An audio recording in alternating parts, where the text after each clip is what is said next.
कभी भी आ जाएंगे, रात को कॉल करो 12 बजे बंदा आ जाएगा। एक ऐसा इंसान जिसने हर जगह अपने आप को, सिर्फ वो कहते हैं ना, बड़ा प्रूफ करने के लिए वो बड़ा काम किया कि आज वो यहाँ तक है, गाड़ी भी बड़ी बनेगी, लोग देखते रहे। यू नो, एक शो आता है, मैं शो के बारे में बोलता हूँ, एक रेडियो 1 के ऊपर एक शो आता है, दैट इज चाचा बतूले। आज कॉर्पोरेट सोसाइटी में चाचा बतूले हैं, मतलब उन्होंने 1 लाख की घड़ी पहने तो 15 लाख की दिखाएंगे वो, मतलब हमने तो चने बेच के खरीदी है घड़ी, याद भी कैसे है। एक इंसान who is very notorious, you know, एक इंसान, जब उस इंसान को मैंने फर्स्ट टाइम देखा था तो उनके बाल कुछ इतने लंबे थे। मैं डिनर कर रहा था अपनी मॉम के साथ बैठ के, कुछ एग्जैक्ट अपोजिट टेबल पे वो बैठे हुए थे, तो मैंने मुझे फर्स्ट टाइम देखा, बिल्कुल मेरे नियर बाय रहते हैं, इतने लंबे लंबे बाल, इतनी लंबी लंबी दाढ़ी, मैंने क्या हो गया ऐसे। तो उसके बाद वो कॉर्पोरेट में आया तो कुछ समाचार, मैंने कहा वाह, ये है कॉर्पोरेट का यू नो जज्बा, उस इंसान सब कुछ कर दिया। A person who knows that how to win the heart, a person who know how to motivate others, a person who know how to convert the life of others. Please welcome ladies and gentlemen, General Mr. Jatin Chopra.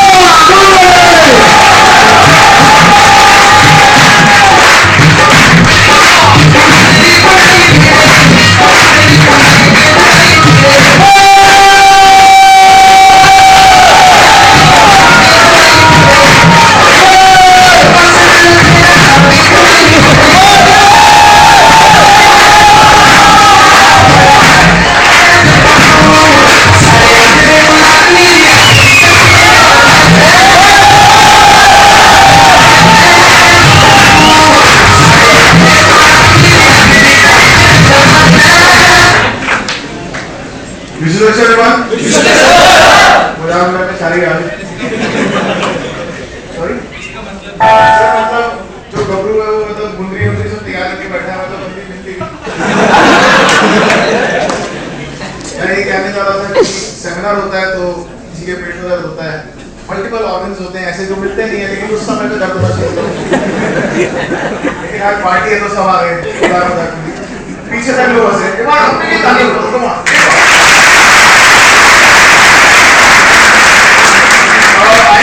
देख रहा है joint corporate society, मुझे बताया गया it's an organisation which will change your life. मेरे सामने कोई change life change हुई नहीं थी, सिर्फ एक ही लाइफ थी। मेरे ड्राइंग रूम के अंदर सामने सोफे पे एक इंसान बैठे थे, नॉर्मल वाइट कलर की शर्ट, डार्क कलर ट्राउजर, हाथ में टाई थी, लपेटी थी हाथ। मुझे कहते थे बेटा आप मेरे से बीच फेस में मिलिए एंड मैं बात करूंगा। मैं एक नाइकी का बहुत लंबा सा, इतना लंबा सा शॉर्ट्स थे वो पहने हुए थे और मैं ऐसे करके ड्राइंग रूम में बैठा हुआ था। क्या क्यों आए हो? मेरी रैंक कहती मेरे सीनियर है, तेरे होंगे मेरे तो नहीं है, मैं क्यों जल्द। Corporate society has been a rehabilitation centre for me. आज भी मैं कभी उन गलियों से निकलता हूँ, उन गलियों से, उन बाजारों से निकलता हूँ तो कहीं ना कहीं वही आवाज आता है, जगह भाई राम राम, बढ़िया भूख गया यार कल तो हमने, तो बुलाते आओ चलो किसी। तो मैं भी बड़ा हैरान होता था कि मैं किस लाइफ से निकल के यहाँ आया। अभी लास्ट नाइट हम लोग सब बैठे थे, सनी जी थे, हिमांशु जी थे, रात को नाइट आउट सा था 2 बजे तक का। तो मैंने सर को बोला मैंने सर डिनर करना है, सर ने बोला कराएंगे तो सर मेरे को बहुत सेवा होता थी। सर याद है वो शादरा वाला, मैं उनको वहां ले गया डिनर के लिए, और भाई साहब डिनर के लिए बोला तो मतलब आसपास वाले निकलते हुए सारे, एक आया भाई कल्लू को सिर दिया, कल्लू ने 2 गोली मार दी, बंद हो गया। ये वैसे कह रहे थे क्या हो रही है, एक आया यहाँ पे लगा हुआ पूरा टांके लगे हुए, कह रहा देख क्या कर रहा है, उसने फोड़ू उसको पकड़ू कल को आ जाएगा। ये मुझसे कह रहे थे क्या हो रहा है, मैंने सर अब क्या बताऊं, मेरी कुछ ऐसी सी सोसाइटी थी। मुझे कोई कहता है कॉर्पोरेट सोसाइटी कैसी है, मेरे को बताने की जरूरत नहीं है। मेरे लिए कॉर्पोरेट सोसाइटी रिहैबिलिटेशन सेंटर की तरह है मेरे दोस्त। जहां से उठा था खुद नहीं जानता, कहां से उठा था, कहां से निकाल के मुझे 7,500 रुपए के अंदर यहाँ पहुंचा दिया। पर्सनालिटी डेवलपमेंट क्या होती थी मुझे पता नहीं था, मतलब पर्सनालिटी हम डेवलप करते हैं, रुमाल ले और पट्टी पहनते हैं, वो पर्सनालिटी।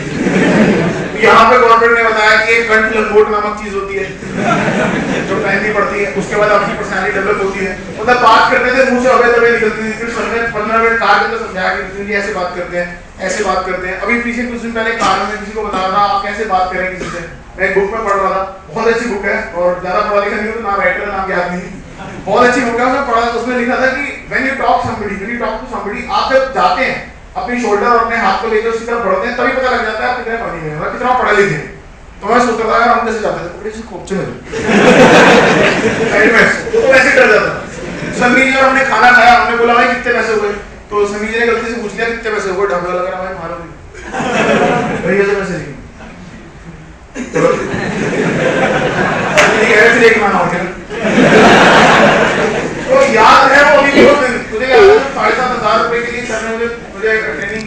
मुझे गाड़ी के अंदर बैठा के ट्रेनिंग दे रहे थे। मैं गाड़ी से बाहर निकला, वो गाड़ी थी 9000 नंबर, मैं वाले जी की 9000 नंबर गाड़ी थी। सर मुझे बता रहे थे कि यार इतना कुछ होगा, इतना कुछ होगा, इतना कुछ करेंगे, गाड़ी लेंगे, मैं अपनी गाड़ी लेने वाला हूँ। मैंने उस समय सर के पास बाइक थी जो चोरी हो गई। नंबर बता दो सर, अब मिलेगी तो उसको क्या नंबर है उसका 2151, जिसको मिल जाए उसको उसका इनाम नहीं दिया जाएगा 2000 रुपये, क्योंकि उसकी वैल्यू यही है। हमने सर लाख किलोमीटर सर्विस चला दी और जिसके पास होगी वो क्या करेगा, उससे पूरा पूरा कॉर्पोरेट खड़ा हो। गलत बात बोल दिया आज आपने। वही वो बाइक है जिसके 2 पहिए जिसके 9 लाख की गाड़ी है, उसी बात पे आ रहा ना। वही वो कार है जिसकी वजह से पूरा का पूरा ग्रुप खड़ा हुआ है, जिस चोर के पास भी होगी। अब उसे पता चल जाए कि एक्चुअल में बाइक है क्या, तो बाइक को म्यूजियम में लगाएगा वो। तो ये बाइक है जिससे जतिन जी का फॉलो हुआ था, ये बाइक है जिससे हिमांशु जी का फॉलो हुआ था, ये बाइक है जिससे यहाँ फॉलो हुआ था। फिर एक गुड़िया आई हमारी फैमिली के अंदर, हमारी साध्या 21 गुड़िया को लेके गई, मेरी पुरानी आदत। तो सर ने बोला जतिन जी इसको और सुंदर कैसे बनाया, चलो मेरे साथ गाड़ी देखने में। लालजी सीरीज सीसी वाले बोला भैया तो सुंदर बनाने का ऑडी वाली लाइट पे आते हो गंदा वाला बदबू है वो करते। इनकी गाड़ी के अंदर, इनकी गाड़ी के अंदर बैठे जतिन जी क्या बोल दिया, कहां ड्रिल मशीन चला रहे हैं, दुनिया कर रहा है। सर आप जाओ। मैं इनको उसकी दुकान के अंदर चाय वाली जगह पर बंद कर दिया। मैं इनको देखा नहीं जाता मेरी गुड़िया को गोलियां चल रही है तो इनकी बाहर है, तब तक शाम हो गई। इनको क्या हो गया, हमने कॉफी भी पिलाई, मेरे को देखो हमने देखा लाइट लगी हुई, बड़ी तोड़ों सी लाइट लगी हुई। मैंने उसकी फोटो खींची, रात को घर में आया, घर में आके मम्मी से डिस्कस कर रहा था। सर ने मुझे बताया कि ऐसे कुछ होने वाला है। बिलीव था, सिर्फ बिलीव, कुछ नहीं देखा था। अच्छा एक बात बताइए, आप लोग सब एक बात बताएं, आज हम लोग मेरी डाउनलाइन के लोग या आप लोग कभी भी किसी से मिलने जाते हैं तो आप किसके एग्जांपल्स देते हैं? इन्हीं लोगों के। सोचो इन्होंने किसके एग्जांपल दिए होंगे? No answers. किसके एग्जांपल दोगे? जब ये खुद ही कुछ नहीं थे तो क्या एग्जांपल देंगे? उस समय सिर्फ फेथ था, इसे विश्वास कर लो, विश्वास कर लो, विश्वास कर लो। मुझसे लोग कहते हैं सर आप क्यों चिपके हो कॉर्पोरेट सोसाइटी से, मतलब वो एक ऐसे गोंद की तरह चिपके हो कि हटी नहीं रहे।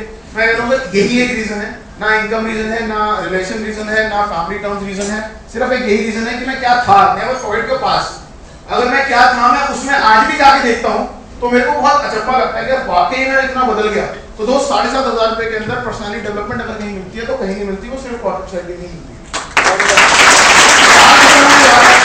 और आपसे जल्दी मुलाकात होगी, अगले साल ही होगी, राइट? साल खत्म होने जा रहा है, तो इस साल के खत्म होने की इस उपलक्ष्य में हमने एक छोटी सी मीट रखी थी। कोशिश यही करी थी कि हम लोग सब मिलेंगे, लेकिन गलती से अंदर का कंट्रोल रूम मुझे मिल गया, तो मैं उस मीट को थोड़ा और यादगार बना रहा हूँ। ऐसे ऐसे गाने हम लोग सोच सोच के चला रहे हैं अंदर, जिससे हम इस मीट को थोड़ा और यादगार बना रहे हैं। लेकिन आज इस मीट में सीखने से बहुत कुछ नहीं होगा, सिर्फ और सिर्फ इस मीट के अंदर हमें आने का एक हमारा रीजन नहीं था। इस मीट का आने वाले समय में जब अगले साल दोबारा से कुछ ऐसी मीट रखी जाएगी तो आप लोग कुछ ऐसी मुकाम पर पहुंचने की कोशिश कीजिएगा मेरे दोस्त, कि यहाँ पर खड़े हुए आप अपनी डाउन को सिखा रहे हो। हमारा उद्देश्य ये है इस मीटिंग में। हमारा उद्देश्य ये है, लोग कहते हैं नई रेजोल्यूशन लेनी है। नई रेजोल्यूशन क्या लेनी है? अब मैंने घर जाके गुड़ छोड़ देना नए साल, अब मैंने घर जाके मैं मीठा बहुत खाता हूँ, मीठा छोड़ दूंगा। ये रेजोल्यूशंस नहीं। रेजोल्यूशंस ये कि क्या करना चाहते हैं। फॉर्चुनेटली मेरी मॉम का बर्थडे 1 जनवरी को आता है। पिछले 5 साल से मैंने तो आज तक कभी न्यू ईयर मनाया नहीं, घर पे बनता है। आप लोग रेजोल्यूशंस खुद से कैसे करना है? सिर्फ एक चीज बिलीव करें, TRUST, ट्रस्ट। अगर ये 5 लेटर वर्ड्स आपके पास है, और रेडी 6 लेटर वर्ड बहुत बुरा लगता है। अगर किसी को गाली देनी हो जोक से बोलो बदल गया यार, काम नहीं है, छोड़ जाती है, होता ही नहीं होता। किसी को कोई बोलते हैं यार हाथ मिलाते हैं, नीतीश जी बदल गए यार, बदल गया, मैं कैसे बदल गया? मैं ऐसे ही, मुझे भी बोला गया था बदलो। वही ब्लडी सिस्टर वर्ड जो सुन के इंसान चुपता है ना, उसी की वजह से जतिन चोपड़ा यहाँ खड़ा है। Please believe on this fact. मुझे अंदर बताया जा रहा था कि तापमान बढ़ रहा है, गर्मी बढ़ रही है, राइट? मुझे अंदर बताया गया कि कहीं पे लाइट नहीं थी तो वहाँ लाइटें जल गई, राइट?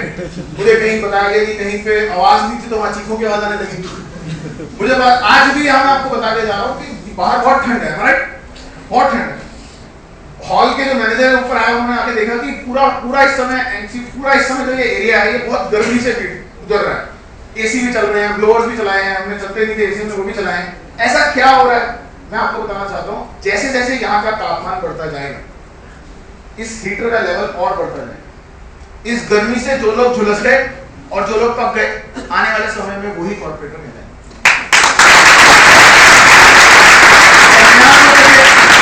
कई लोग मुझे बाहर खड़े दिखते थे, मैं उन्हें अंदर बुलाता था। आज आप बाहर जाके देखें, कुछ लोग बाहर खड़े हैं लेकिन वो सिर्फ इसलिए कि मेरे साथ कोई बाहर में मिल जाए। ये देखने के लिए कोई बाहर ना निकल जाए। जैसे जैसे तापमान बढ़ता जाएगा, एक बहुत खूबसूरत सी शख्सियत को हम यहाँ पेश करने वाले हैं, तब तक नहीं हो पाएगा जब तक आप लोगों के हाथ हमें ना मिले। मैं आपसे रिक्वेस्ट करता हूँ इस मीटिंग में एंड तक बैठें। This was Jatin Chopra signing off. Thank you.